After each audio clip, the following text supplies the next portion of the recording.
Deep the knowledge world में आप सभी लोगों का स्वागत। आज हम पढ़ने जा रहे हैं सांप्रदायिकता।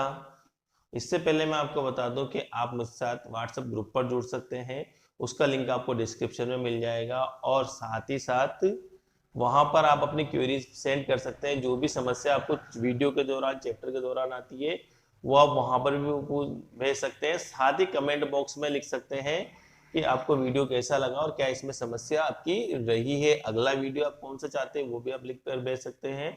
साथ ही साथ मैंने आपसे कहा कि बहुत सारे स्टूडेंट परेशान रहते हैं कि सर ये जो आप पढ़ा रहे हो अगला वीडियो कब आएगा, कैसे आएगा। तो बेटा एक बात बता दूं कि लगभग एक वीडियो बना करके अपलोड करने में मुझे 2 से 3 घंटे लगते हैं, जो एक लंबा टाइम है। कभी कभार क्या होता है वो टाइम इतना दे नहीं पाते, किसी दिन परिस्थिति ऐसी हो जाती है तो वीडियो अपलोड नहीं हो पाता है। लेकिन आप चिंता ना करें, लगभग आपका सारा कोर्स अपन दिसंबर तक करवाने का प्रयास करेंगे कि सारा ये कोर्स दिसंबर तक हो जाए। और उसके बाद आपके टेस्ट सीरीज भी चलेगी, आपको इंपॉर्टेंट क्वेश्चंस भी बताए जाएंगे कि बोर्ड के अकॉर्डिंग इंपॉर्टेंट क्वेश्चंस कौन से हैं, ब्लूप्रिंट क्या है। इवन मैं आपसे फिर ये कह रहा हूं कि अगर आप लोग जुड़े रहते हैं ग्रुप्स इस चैनल के साथ में, मेरे साथ में, और आप वीडियोस देखते रहते हैं, आपका इंटरेक्शन आता रहता है, तो एग्जाम के बाद आपके लिए फ्री ऑफ कॉस्ट एसटीसी और बीएड की तैयारी का जो वीडियो है वो भी मैं आपके लिए लेकर के आऊंगा। तो बस करना क्या है, आपको बने रहना, जुड़े रहना है और आपकी क्वेरीज को व्हाट्सएप पर सेंड करते रहना है। वीडियो के डिस्क्रिप्शन में आपको बहुत सारी चीजें मिलेगी, आप वहां से जुड़ सकते हैं। और साथ ही साथ आप यूट्यूब चैनल पर भी अपने कमेंट भेज करके मुझे बता सकते हैं। आप मेरे साथ टेलीग्राम पर जुड़ सकते हैं, फेसबुक पेज पर भी जुड़ सकते हैं। तो शुरू करते हैं ये वीडियो सांप्रदायिकता। तो बात करते हैं सांप्रदायिकता है क्या। देखिए, सांप्रदायिकता संप्रदाय शब्द से बना है। संप्रदाय क्या होता है? देखो, धर्म और धर्म का भी छोटा डिवीजन बांट ले, वो है संप्रदाय। यानी कि हिंदू धर्म में मान लिया जाए तो हिंदू धर्म में बहुत सारे संप्रदाय है, वैष्णव, शाक्त, शैव, दादूपंथी, कबीरपंथी, है ना। तो ये संप्रदाय कहलाते हैं। इसी प्रकार इस्लाम में बहुत सारे संप्रदाय हैं, शिया, सुन्नी, अहमदिया। तो ये जो चीजें वो संप्रदाय कहलाते हैं। अब बात करते हैं सांप्रदायिकता है क्या। जब कोई धार्मिक समूह या समुदाय, मान लीजिए कोई भी धार्मिक समूह, हिंदू, मुस्लिम, किसी भी धर्म का है, या धर्म के अंदर भी संप्रदाय का है, शिया, सुन्नी, है ना। जब कोई धार्मिक समूह या समुदाय अपने आप को अन्य धार्मिक समूहों से अलग मानते हुए, अपनी संस्कृति को अन्य धार्मिक समूहों से अलग मानते हुए, अपने हितों को अन्य समूह के हितों से अलग मानने लग जाए कि मैं हिंदू हूं इसलिए मेरे हित ये अलग है, मैं मुस्लिम हूं इसलिए मेरे हित ये अलग है। जब ऐसा सोचने लग जाए, पहली चीज तो अपने आप को अलग वर्ग माने। हिंदू अलग वर्ग है, मुस्लिम अलग वर्ग है, सिख अलग वर्ग है। तो ये उनके दिमाग में हो कि हम बाकी लोगों से अलग है, हमारे ये लोग हैं और ये लोग दूसरे हैं। जब अपने आप को अलग वर्ग मानने लगे, किस आधार पर? धर्म के आधार पर, संप्रदाय के आधार पर अलग मानने लगे।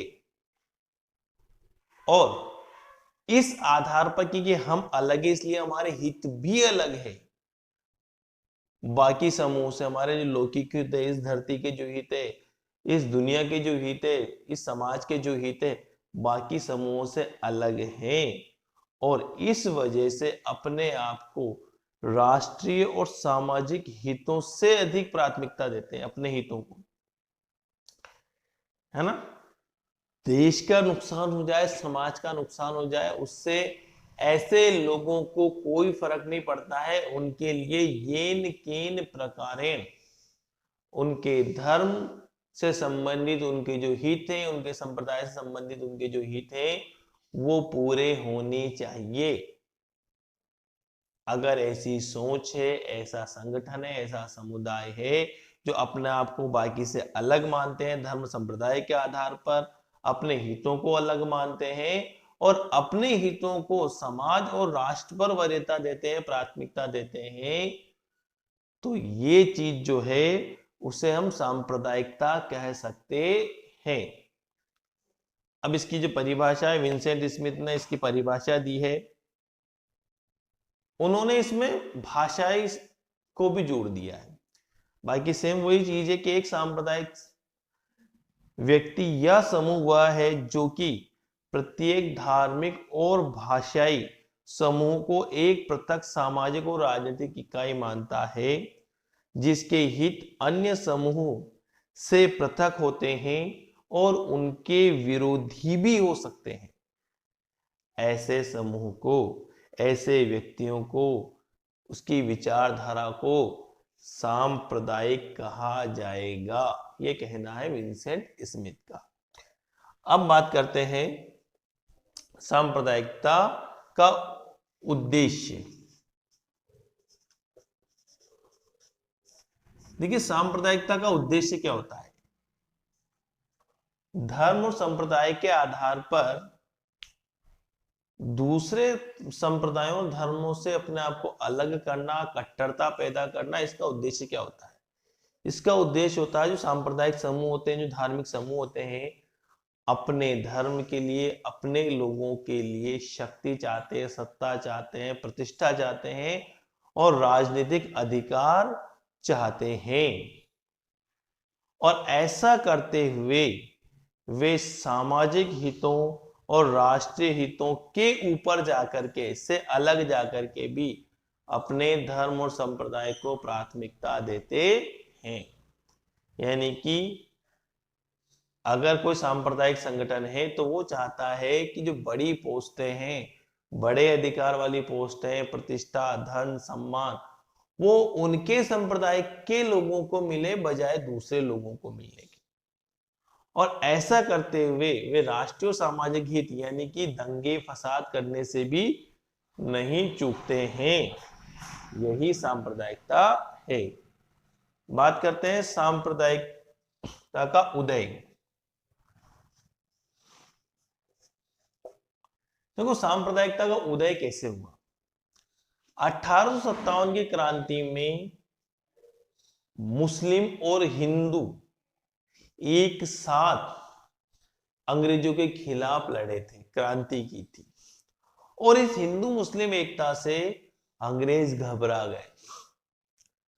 उन्होंने सोचा 1857 की क्रांति के पश्चात कि ये एकता अगर बनी रहती है तो हमारा हिंदुस्तान में जो निर्बाध रूप से शासन चल रहा है वो शायद नहीं चल पाएगा। और इसीलिए उन्होंने भारत में फूट डालो राज करो की नीति को अपनाया।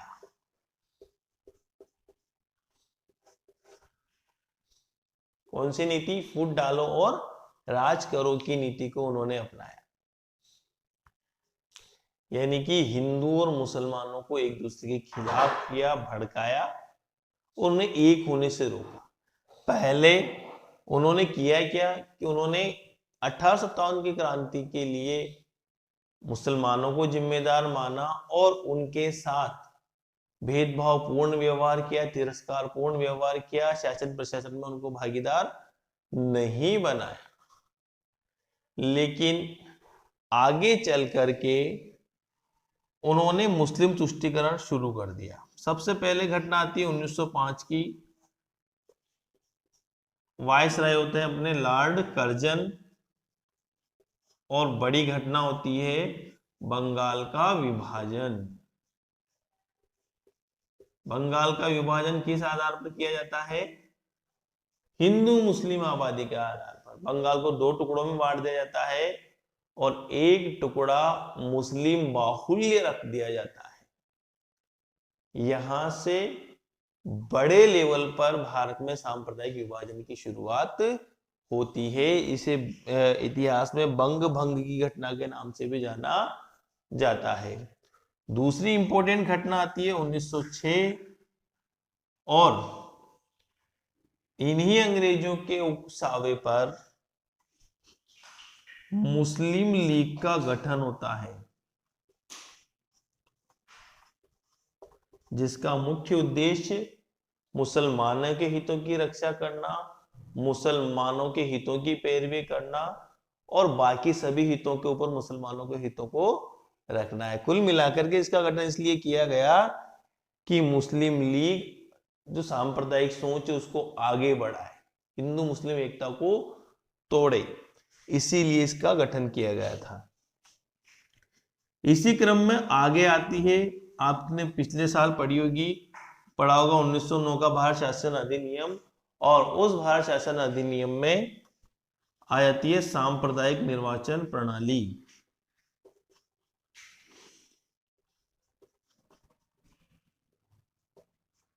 देखिए सांप्रदायिक निर्वाचन प्रणाली क्या होती है कि इसके अंतर्गत पहली बार धर्म के आधार पर ब्रिटिश भारत में जो चुनाव क्षेत्र है वो विभाजित कर दिए जाते हैं और कुछ क्षेत्र सिर्फ मुसलमानों के लिए आरक्षित कर दिया जाता है कि वहां पर कैंडिडेट भी मुस्लिम हो सकता है और वोट डालने वाले भी मुस्लिम हो सकते हैं। यानी एक ये शुरुआत थी मुसलमानों को हिंदू समाज से और बाकी समाज से, बाकी धर्म से अलग करने की। अब इसी में आगे इंपॉर्टेंट चीज आती है कि मुस्लिम लीग का गठन होता है। धीरे धीरे मुस्लिम लीग भारत में कट्टरता और धार्मिक उन्माद का पर्याय बन जाता है।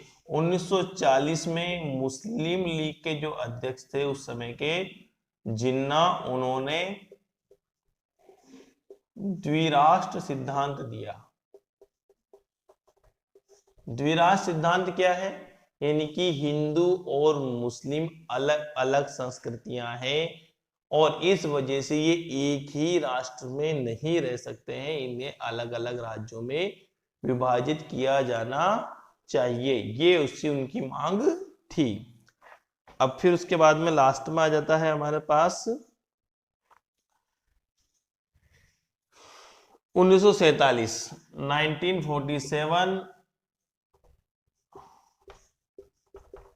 भारत विभाजन। ये सब हमारे यहां सांप्रदायिकता के उदय के कारण थे, जिसमें मेन रीजन था अंग्रेजों की फुट डालो राज करो की नीति। अब बात करते हैं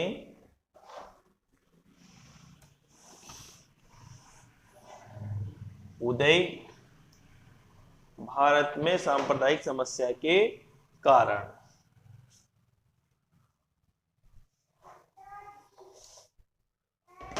सांप्रदायिकता के कारण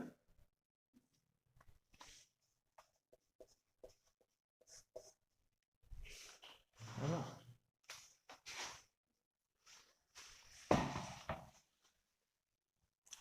तो सबसे पहला आता है विभाजन की कटु स्मृतियां।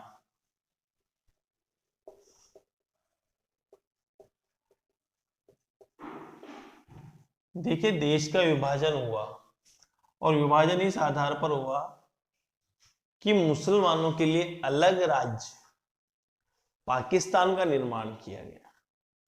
तो जब पाकिस्तान का निर्माण किया गया तो उस समय धार्मिक उन्माद और हिंसा अपने चरम पर थी। वहां पर जो मुस्लिमों का अलावा बाकी अल्पसंख्यक थे वो पाकिस्तान को छोड़ करके इंडिया में आना चाहते थे और इंडिया से बहुत सारे मुसलमान पाकिस्तान में जाना चाहते थे। इस धार्मिक उन्माद की स्थिति में जो दूसरे धर्म के लोग थे, अगर मुस्लिम बाहुल्य क्षेत्र तो वहां हिंदुओं और सिखों पर बड़े अत्याचार किए गए, मारकाट की गई, लूटपाट की गई और वहां से आने वाली ट्रेनें और यहां से जाने वाली ट्रेनें लाशों से भरी जाती थी। आपने वो गदर फिल्म देखी होगी या फिर कभी मौका मिले तो ट्रेन टू पाकिस्तान जो है उसे पढ़ लें, एक नोवेल है खुशवंत सिंह का। तो उसमें ऐसी बहुत सारी चीजें जिसमें इन स्मृतियों के बारे में बताया गया है कि किस प्रकार का वो सीन था, वो मंजर था विभाजन। अब ऐसी स्थिति में क्या कि जो लोग उस विभाजन के बाद वहां से बचकर यहां आ गए, तो उनके मन में मुस्लिमों के प्रति हमेशा के लिए नफरत हो गई, क्योंकि उन्होंने उस समय के उस धार्मिक उन्माद के वातावरण में वो अत्याचार देखे और वो उन स्मृतियों को भुलाने के लिए तैयार नहीं है। अगला आता है राजनीतिक दलों या राजनीतिज्ञों द्वारा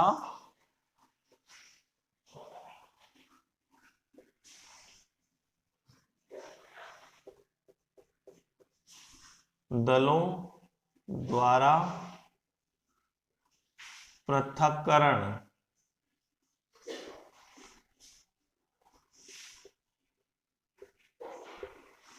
पृथक्करण की भावना को बढ़ाना अपने स्वार्थ के लिए, है ना। लोगों में आंतरिक रूप से असंतोष तो था ही सही। अब इस असंतोष का लाभ किसने लिया? कुछ पॉलिटिकल पार्टीज ने अपने आप को किसी धर्म के पक्ष में खड़ा कर दिया। इवन यहां तक कि धर्म के नाम पर पॉलिटिकल पार्टीज का गठन होने लगा और वे येन केन प्रकारेण धार्मिक असंतोष को बढ़ावा देकर के, धार्मिक उन्माद को बढ़ावा देकर के लोगों को अपनी ओर आकर्षित करना चाहते थे।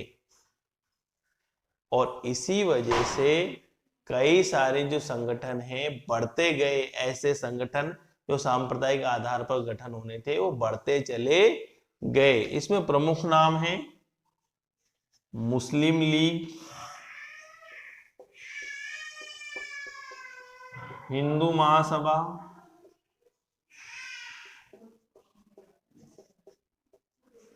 है ना, अकाली दल,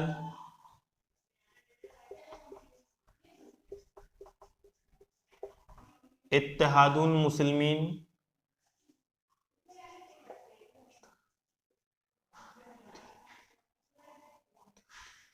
मुसलमीन,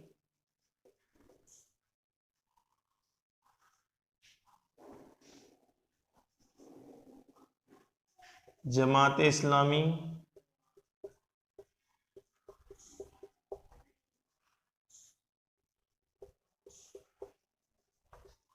सिमी, है ना, ये छात्र संगठन था।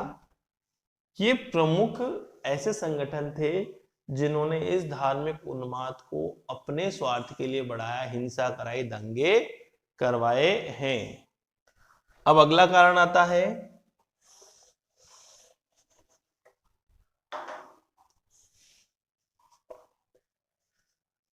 मुसलमानों का आर्थिक और शैक्षिक पिछड़ापन।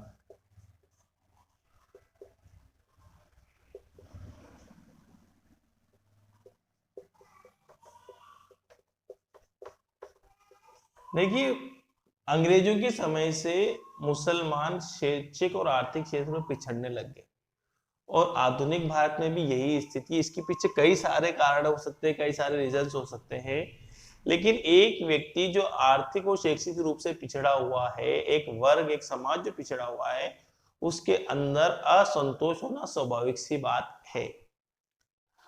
अब यहां पर इनके अंदर असंतोष तो था ही सही कि आर्थिक और शैक्षिक रूप से पिछड़े हुए हैं।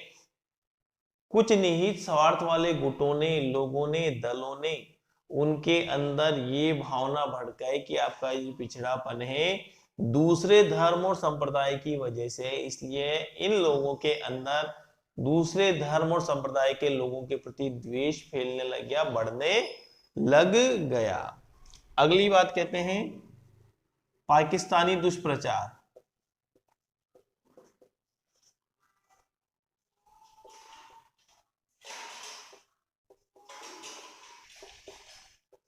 देखिए, पाकिस्तानी दुष्प्रचार जो है वो भी इसके लिए काफी हद तक जिम्मेदार है। पाकिस्तान कभी नहीं चाहता कि भारत सक्षम हो, एक रहे, हिंदू मुस्लिम एकता बनी रहे।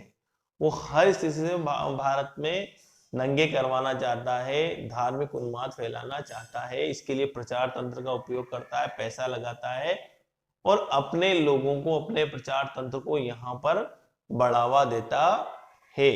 इसी के तहत जब पाकिस्तान पंजाब में खालिस्तानी आंदोलन चला था, हिंदू और सिखों के बीच में जो दंगे हुए थे, उसको बढ़ाने के पीछे भी पाकिस्तानी खुफिया एजेंसी आईएसआई का हाथ माना जाता है। और उसके बाद 1993 के जो बम्बई बम विस्फोट हुए थे, जिसमें हिंदू मुसलमानों के जो दंगे थे बड़ी मात्रा में देश में फैले थे, वो करवाने के पीछे भी पाकिस्तानी खुफिया एजेंसी आईएसआई का ही हाथ रहा है। अगला कारण देखते हैं हम, सरकारी उदासीनता।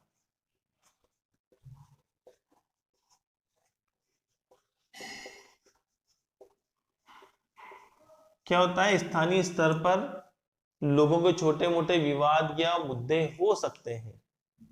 अब उन मुद्दों पर, विवादों पर सरकारी एजेंसियां, पुलिस प्रशासन समय पर ध्यान नहीं देते हैं, जिससे वो विवाद और असंतोष बड़ा उग्र रूप ले लेता है, हिंसक रूप ले लेता है, धार्मिक दंगों का रूप वो ले लेता है। इस वजह से भी भारत में सांप्रदायिकता बढ़ रही है।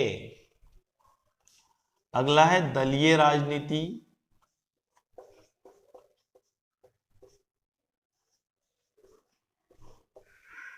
गुटिये और चुनावी राजनीति।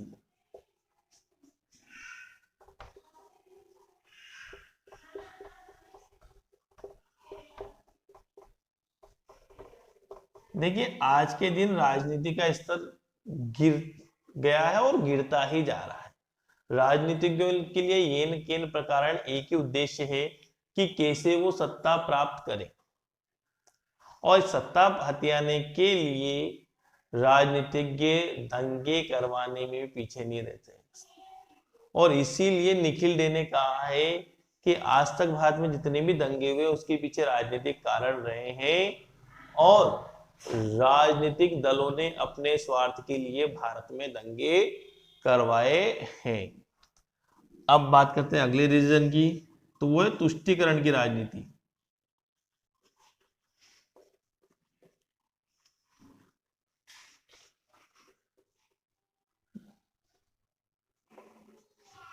देखिए, तुष्टीकरण घर परिवार में ही खतरनाक होता है, तो स्वाभाविक बात है धर्म और संप्रदाय के मामले में तो और ज्यादा खतरनाक होता है ना। घर में अगर मान लिया जाए दो बच्चे हैं, दो भाई बहन हैं, अगर माता पिता एक के साथ अलग व्यवहार करे, एक की सारी डिमांड पूरी करे और एक की वाजिब डिमांडों को पूरा ना करे, तो एक का तो हो रहा है तुष्टीकरण, जिसकी सभी डिमांड पूरी हो रही है, नाजायज डिमांड नहीं पूरी हो रही है, और जिसकी जायज डिमांड भी पूरी नहीं हो रही, उसके मन में होगा असंतोष। यही स्थिति राजनीति के अंतर्गत आती है कि जब राजनीतिक दल किसी धर्म विशेष के लोगों को, किसी संप्रदाय विशेष के लोगों को अधिक रियायतें देने लगे, उनकी वाजिब और गैर वाजिब सभी प्रकार की मांगों को पूरा करने लगे, तो जो दूसरा समूह है, दूसरा धार्मिक समुदाय है, उनके मन में असंतोष पैदा होगा, उनके मन में उस दूसरे धर्म और संप्रदाय के लोगों के प्रति नफरत बढ़ेगी, और यही सांप्रदायिकता को आगे भी बढ़ाएगी। लास्ट में आ जाता है वोट बैंक की राजनीति।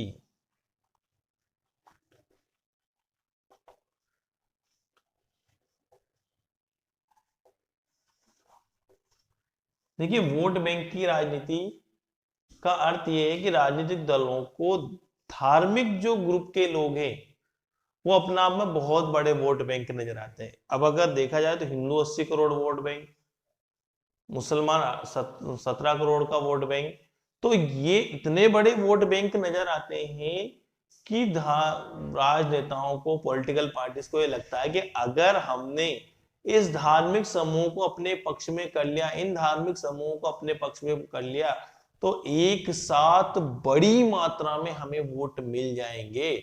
और इस वोट बैंक को साधने के लिए वो सांप्रदायिकता को बढ़ाते हैं, तुष्टीकरण को बढ़ावा देते हैं, धार्मिक उन्माद को बढ़ावा देते हैं, और यही भारत में सांप्रदायिकता के बढ़ने के प्रमुख कारण है।